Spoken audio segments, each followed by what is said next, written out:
Welcome to Texas Motor Speedway, just north of Fort Worth in Denton County, Texas, where when we last left you, there was a lot of question about what would happen with today's running of the Firestone Firehawk 600. This is the way it looked a little bit earlier as they all waited for their teams to go out and begin their morning warm-up and practice.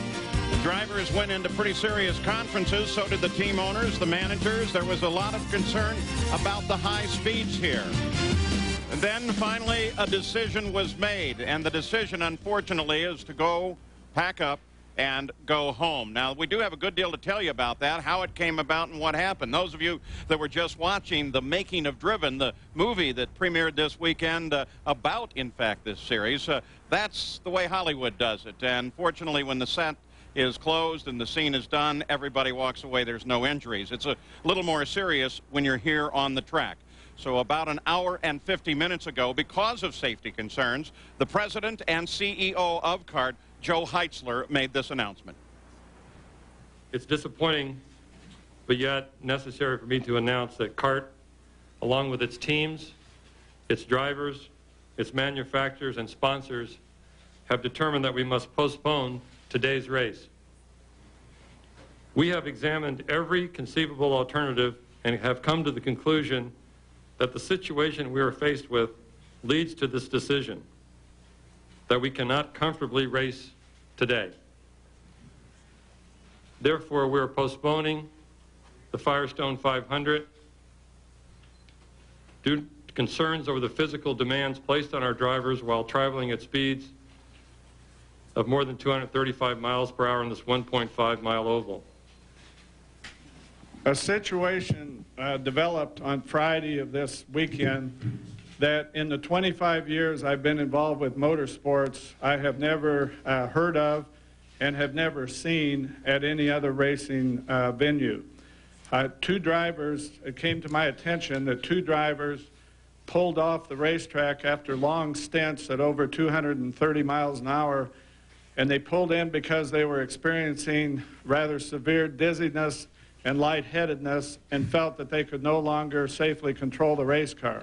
I must say, in my 20-some years of auto racing, I've never experienced what I was experiencing out there this weekend. The G-forces that were put on our body were way beyond what I could even imagine. And at this point, I got to really applaud CART and Joe Heitzler and everybody in CART organization to stand up for the drivers and the safety to try to come up with an answer to fix this problem and not go on with the event at this time. So I definitely, on behalf of the drivers, want to thank them and also the owners for everybody just sticking behind and making safety the #1 issue. And I think from a driver standpoint, that makes you feel very good to be part of an organization such as this. And Dr. Olvey explained the problems and asked for a show of hands of drivers who'd experienced it. I mean, you know, when you saw 24 hands go up, everybody was silent. I mean, I think as a driver, I think each guy probably felt, well, I must be the only one having this problem. I don't want to come forward. I don't want to say something. The conclusions that were reached last night were that we should look at an additional wicker on the back of the race car to help increase the downforce and hopefully reduce some of the abrupt changes in aerodynamics as the cars running with one another at different speeds could incur, and also a slight reduction in manifold pressure that was obtainable with the pieces that were available. And upon reviewing that data mid-morning or late mid-morning, it was determined that the amount of performance reduction. There are a couple absolutes. It's the fastest we've ever seen on a 1.5-mile oval, and the cars themselves were absolutely spectacular as they ran around here, but the speeds were above 233 miles an hour. Now, we can do that in comparison to the other series who have raced on this track. Well, CART is nearly 8 miles an hour faster than the fastest vehicles, and of course, those were the ones of the IRL who raced here regularly. So the key, I think, is in the use of the word unique. They have never face this particular kind of reaction on behalf of the drivers, and the drivers all individually faced it, but then they weren't very willing until they all went to the drivers' meeting to admit that they might have had something that was bothering them on the track. And admittedly, Michael Andretti, for one, has run higher than 230 miles an hour in a race. But he did that on a 2-mile track, and that's a track without the kind of G-forces that we have here. We'll explore all of that in a few minutes. But first of all, the fans, of course, were disappointed. We were disappointed. And what about the drivers? How do they feel about this? It's very sad. I think it's sad for CART, it's sad for the drivers that we cannot race today, and it's very sad for the fans.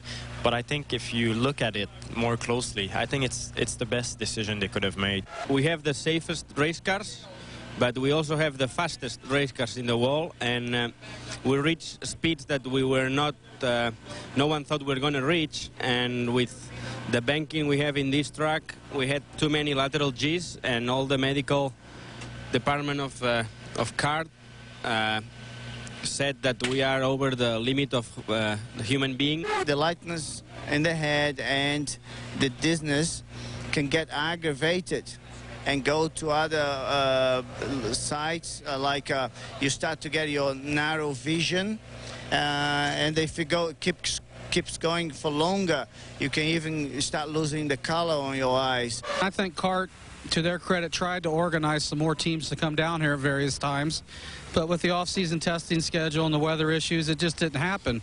I think in the future, obviously, new venues will have to take a much harder look at making sure we've got all the data we can, you know, obviously prior to the event. Many of the teams and drivers also indicated that one of their concerns was once the track was made ready for these cars, it was in the middle of winter, and they really needed more than 50 degrees Fahrenheit to give the cars the kind of test that they had today. So all of those mixed in to cause this most unusual situation. Now we want to take you with an onboard lap. Adrian Fernandez and Parker Johnstone, what's going on during that lap? Well, here's the problem. The 24-degree banking, over 5 Gs of total downforce. The drivers spend over 80% of the lap turning, which means their bodies are subjected to this load for almost 20 seconds of a 23.5-second lap. It's very bumpy, very quick. The track is safe. It's fast. These guys have gone over 250 miles an hour on the straightaways of the big ovals, but it's the G loading that's causing all the concern and the problems. But take a look at some of those G-forces as well. There's a comparison with Texas and Nazareth. And it's not the lateral loading that's been the problem. The drivers are used to big lateral loads in the past. It's the total load, the vertical load, that's causing the problems. The slight graying out of the vision, the dizziness, that's been the principal concern all weekend long. All right, what's going on down trackside now? We've got a lot of reports for you. We begin with Gary Gerald. Well, it's absolutely deserted. We're out here in the middle of the pit road, and all the way down you can see that they're taking fuel out of the big tanks. This was going to be a 370-mile, 600-kilometer race. All of that coming out. Most of the teams have already concluded their pack-up duties and are exiting the racetrack at this time. You know, it's interesting. It's been almost 20 years since the drivers of championship auto racing teams had come to a track that had 24-degree banking in a 1.5-mile configuration. So most of the drivers in the series had never come close to experiencing anything like they encountered when they were first on the track here, either in testing or when practice started this weekend on Friday. So we thought it was interesting to sample some of the driver opinion after their first runs. We'll take you back earlier in the weekend. We're going to start with Castroneves, but pay particular attention to the words of a couple of the veterans, Roberto Moreno and Michael Andretti. It's fun in terms of how you can go flat out. It's easy, it's no problem. Probably everybody going flat out right now. Very bumpy, which is the sad side. The track is very bumpy, so it's, I mean, there's some corners where my feet come completely out of the ground. In the middle of the corner, you can actually feel your blood and your organs all going to one side as it really gets steep into the banking. As you come off, you don't feel it, but when you come on, you really feel everything going to the right side of your body. First time you go through there flat, you feel the blood draining to the bottom of your legs because it's a different G-force than we're used to. We're used to sort of side-to-side forces, but the banking's so steep, the forces are coming in from the top of your head, so after you spend 2 hours running around here, you're pretty dizzy. This is a very narrow track, and you don't have the luxury of having those extra 15 feet or so to do your move. And if the guy in front of you makes one little move to one way or the other, it could be catastrophic. Well, that was a very sobering assessment, and that was from Michael Andretti, and that was a couple of days ago before even the talk about what would happen resulting in a postponement of this event actually occurred. It's interesting because almost all of the computer projections said the speed would be around 220 to 222 miles per hour. You ended up running in the draft at better than 235, 236 miles per hour because of the banking and all those loads. And down on the banks right now is our colleague Jan Beekes. Yes, Gary, let's talk about this 24-degree banking and those forces that Parker was talking about. He was talking about 5 Gs lateral. That means when you're here in the banking, that's about 5 times your body weight, like pushing your helmet into the actual helmet pad itself. In other words, up the bank. But there's 3 Gs, like he was talking about, of vertical loading. In other words, right through your seat into the banking itself. If you take that equation and you actually figure that out, that's about 6 Gs on your body pointing about this direction. And that is something the drivers were not used to. Like Parker said, 4 or 5 Gs lateral, they're used to that. It was that combination, it's called a vector equation, that heavy G-force coming from the top of your head right through the corner of your bottom as you're in here at 24 degrees. That was what was causing the problem, Paul. Well, here is how that vector equation manifests itself in reality. This was on Friday. Mauricio Guzman, longtime veteran of the series, lost it in 1.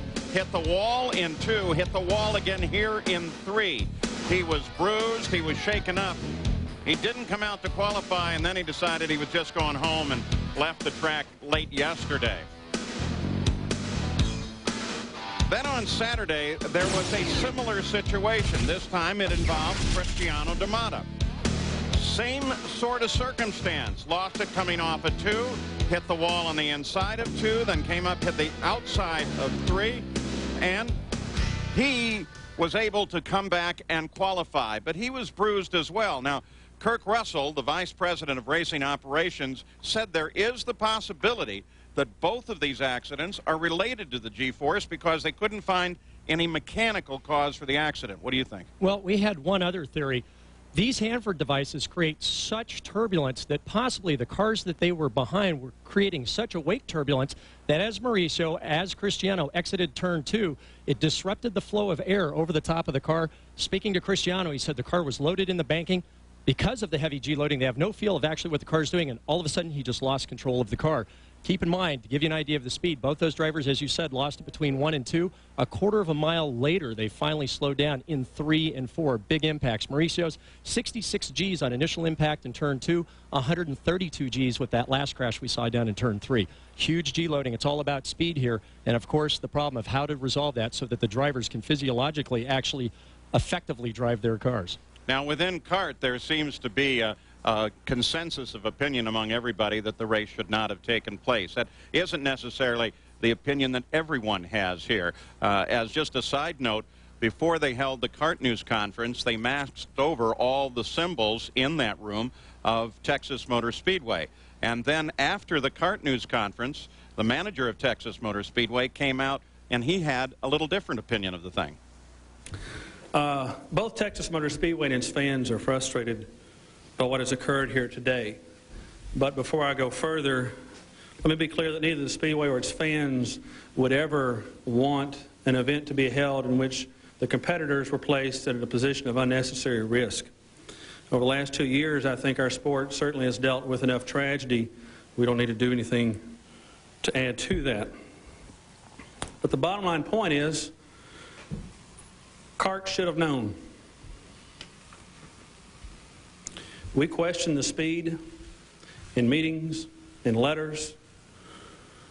We even offered some of our own suggestions of what to do to the cars. On April 21st, I got a letter from Joe Heitzler that said, quote, CART is ready, willing, and able to run the race. And that was in response to some of the questions that we were still raising as late as 10 days ago about the cars and the speeds. All of the practice was run on Friday. All of the practice and qualifying was run on Saturday. It was not until Saturday night, 18 hours before the green flag was supposed to fall in this race, that CART expressed this problem to us. Again, let me stress that neither Texas Motor Speedway or any of its fans would want the drivers to compete in an event that poses unnecessary risks. Many people do not understand the dynamics of how all this might occur, and many would hold the Speedway responsible. As you know, Texas Motor Speedway cannot make any rules. Texas Motor Speedway has played no role in any of the meetings this weekend to determine how to slow the cars. However, we're concerned many fans will blame Texas Motor Speedway, and that obviously is tremendously damaging. We obviously will be meeting in the near future to consider our options. Texas Motor Speedway has 2 years left on a contract with CART. You know, we signed a contract on July 11th, and damn, it's hot in Texas in July and August and September, so there was a lot of time to test. So there certainly is some contention here. As the teams now leave to head out to next week's run in Nazareth, Pennsylvania. But for the time being, the Firestone Firehawk 600 is postponed, and we don't know when it'll be rescheduled. But we'll be back with more. All right, Thunder Valley Nationals comes up later today on ESPN2. For more, log on to ESPN.com. Well, we fortunately are very lucky. We have an individual who can tell us a great deal about G-loading and how it affects people. This is Captain David Brown. He is a flight surgeon. He is a doctor. He flew Hornets. He flew Intruders. And he is scheduled to be an astronaut on STS-107 when it comes up. But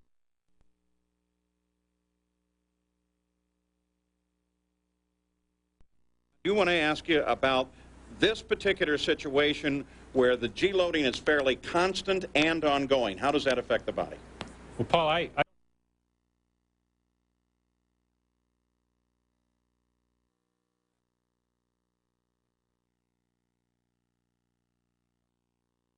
you got the throttle wide open and it just wants to take, you got to use up every bit of the racetrack.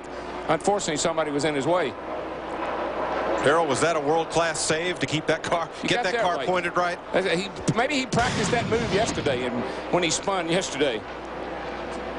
Now, when you pit under green and everyone takes 4 tires, you can't gain a lot of time and positions on pit road, but you sure can lose some. Oh, yeah. Todd Bodine really lost a ton of time on his pit stop. All right, Thunder Valley Nationals comes up later today on ESPN2. For more, log on to ESPN.com. Well, we fortunately are very lucky. We have an individual who can tell us a great deal about G-loading and how it affects people. This is Captain David Brown. He is a flight surgeon. He is a doctor. He flew Hornets. He flew Intruders. And he is scheduled to be an astronaut on STS-107 when it comes up. But, Dave, I do want to ask you about this particular situation where the G-loading is fairly constant and ongoing. How does that affect the body? Well, Paul, I don't have a background in motorsports, but I do know about jets and I know about the space shuttle. Flying a jet, the G-loading will be 6, 7, sometimes up to 9 Gs, but only for a couple of seconds, 5, 10, maybe max. You do that 4 or 5 times, you're out of gas, you go home for the end of the day. Space shuttle, you're actually lying on your back, so the Gs are not pulling the blood out of your head. The launch starts at 1.5 and peaks at 3 for a total of 8.5 minutes. Drivers here, much more challenging profile.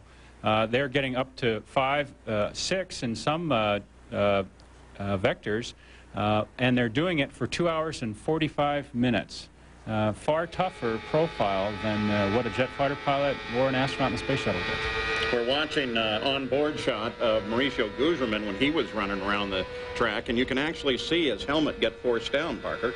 Well, and that's the big problem here. And Dave said it's the duration that's the problem. And also keep in mind in this environment, you've got heat, dehydration, and also the mental stress of having to deal with a very, very precise placement of the car at all times.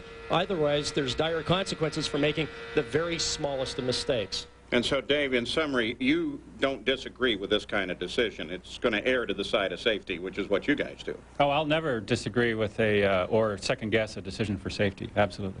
Okay, we want to show you something. This may be just a little bit dramatic, but we're going to show you a piece of videotape that was shot last week. It's a piece of videotape of me. I'm the GOAT in this one. I've been out flying with the Blue Angels in Blue Angel 7 with Dan Martin. As we were coming toward the end of the flight, we had done a number of exercises that involved heavy G-loading up above 7.3. We were coming in to do a brake, a hard right-hand turn over the runway before we landed. It's called a carrier brake. And the warning was right there. I knew he was going to do it. I was set for it.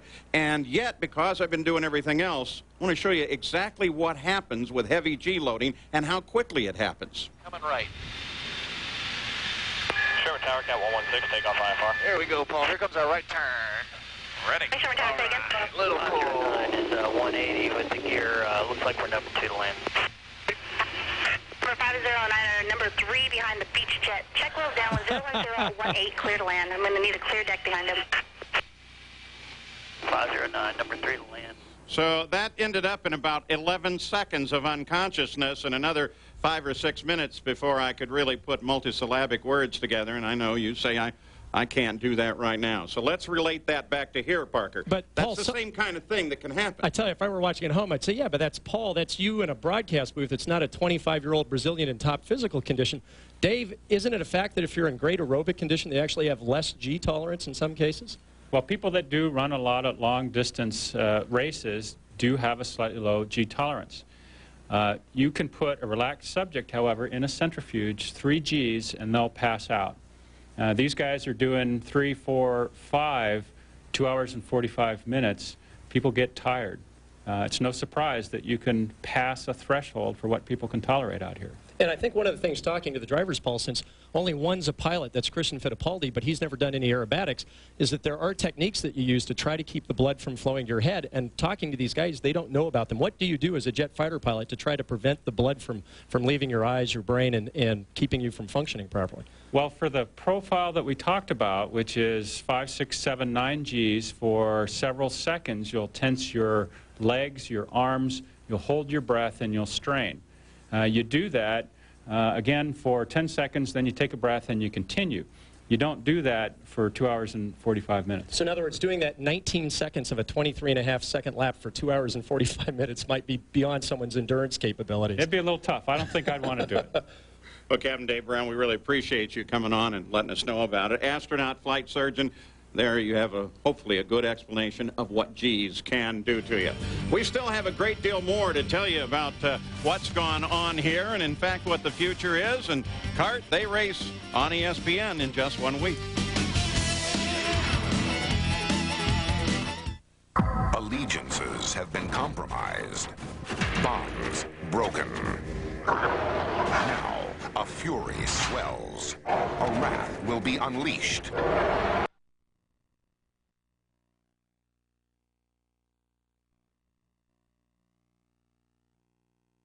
Dude is a bad mother. Holmes, who's connected to Al Pacino and John McEnroe. Bet you'd never catch them reading Jane Austen. It's all Premiere May on Biography. All this month at 8, 7 Central on A&E. Welcome back to the Texas Motor Speedway, and don't forget, for all of the latest news and notes in the world of motorsports, and for all the latest from CART, visit rpm.espn.com.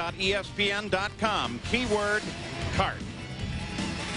Well, here at the Texas Motor Speedway, the transporters are being loaded, the fans that were here, and it looked like it was going to be a nice crowd. They left a couple of hours ago. The teams are leaving now, and a way that'll help because they can prepare for next week's run at Nazareth just a little bit earlier. It won't be quite the rush that it originally was going to be. And again, the issue that came down in the CART announcement was one of safety, a unique situation.